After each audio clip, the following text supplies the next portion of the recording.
Okay, so we stopped the video because then Lucas did a bunch of repetitions of that and we didn't really need to see that. But then, so that's what, identify what needs improvement, identify how you're going to make that improvement and how you're going to measure that improvement, and then repeat it until you can't do it wrong.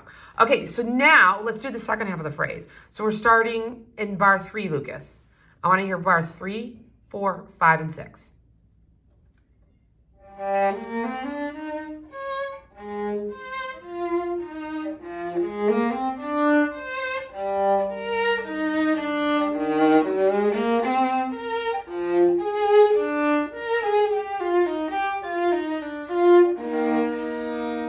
Okay, great. So in terms of identify what needs improvement, again, I think, what do you think it's going to be?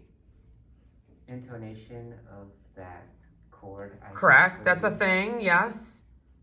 And then what else is a thing? Working my way to getting louder. Right, so figuring out what your phrase direction is going to be. Okay, so those are 2 separate problems. We're not going to practice them together. We're going to split them up. Let's figure out the chord first. Okay, so it's an E flat chord.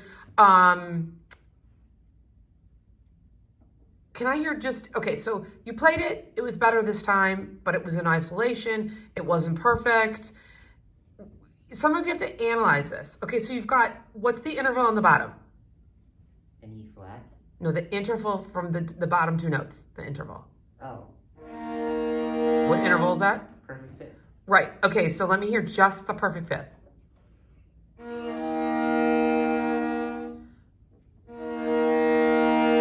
Okay, so it took 3 tries before you got closer to being nicely in tune.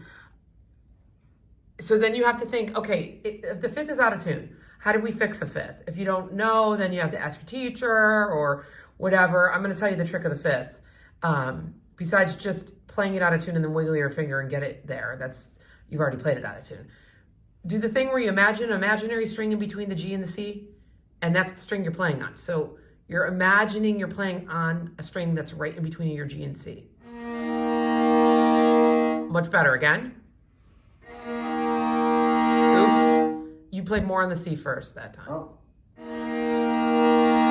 Okay, now I want you to go back and play from the beginning of the measure and land on the bottom 2 notes, but do not play the top E flat.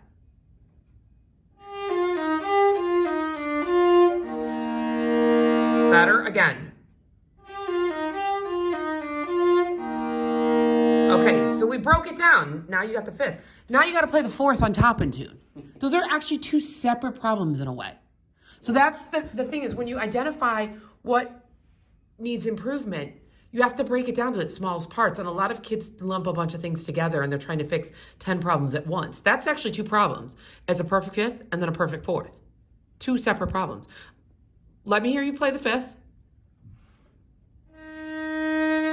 No, the perfect fifth. Oh. Okay, you didn't remember the trick. Oops. Oh, yeah. Your bow has to land evenly on both strings. Thank you. Now, I want you to go and stop halfway at the bow, and then we're going to roll over to the fourth. Okay. Once you find the fifth, you can't move the 2 because you've already played that note. Yeah. So if it's out of tune, you have to move the top note. So which way did you need to move your E flat, your top E flat? I think a little closer to the... So higher. Okay, do it again. Yes. Okay, so the problem is you're typically too flat on that top E flat. Okay, so we got to remember that. That's the solution. The solution is the bottom fifth I have to play on the imaginary middle string, and then the top note I tend to play flat on. Okay, do it again.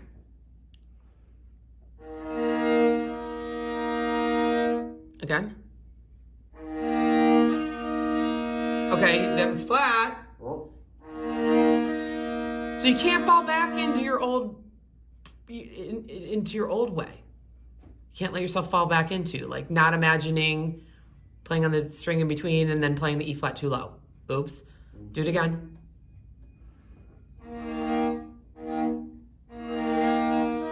Your bow has to play on the imaginary middle string too.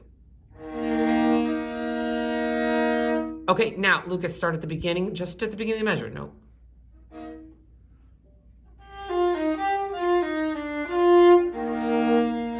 Oh, I think you didn't play on the imaginary middle string. I think that's what happened.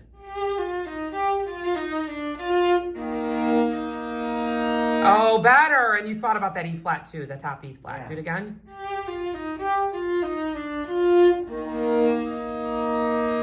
Now he's getting it. Do it again.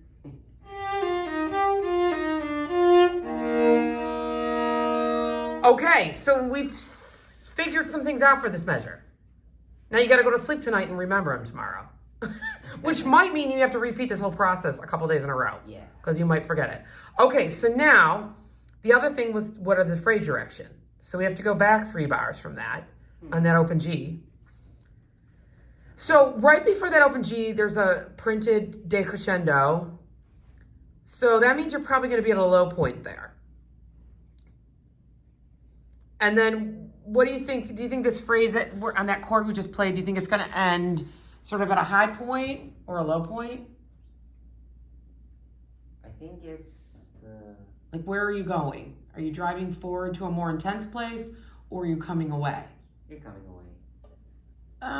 Well, there's a mezzo forte printed right before that, right before the chord. So I think you're going to that cadence. Oh. You're driving to that, and that's like intensity and volume is a higher place, right? So that means we have to start less. Now we have a little sequence here, a 3-bar sequence. All right. In measure 3, 4, and 5. So let's just do it a stereotypical sequence. Let's play the first one least. So play 1 bar for me.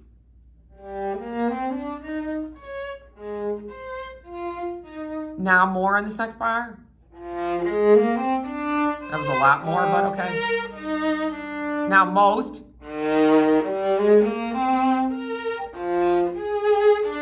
Stay up there, stay up there. Oh, you forgot the E flat, the top E flat. You forgot, oops. Okay, so now we basically have identified you have 3 separate things that need improvement. We have this phrasing direction thing, and then the chord has 2 parts. Yeah. Okay, so I thought the phrasing direction thing was better. What could be improved about it? Maybe practice each. Okay, if you don't know the answer right away, then you have to record yourself and watch a video. You got too much each time. Oh. It was like you went from like a 1 to a 5 to 100. Like, can you make it more gradual steps up of intensity? Like, not go so much.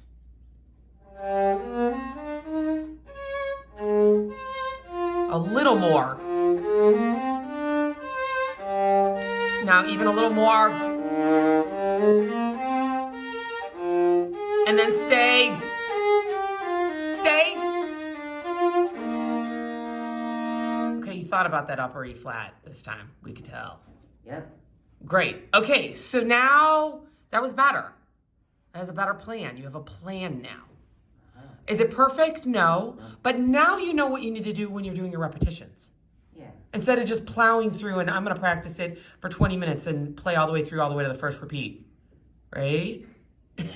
I'm not saying you do that, but okay, good.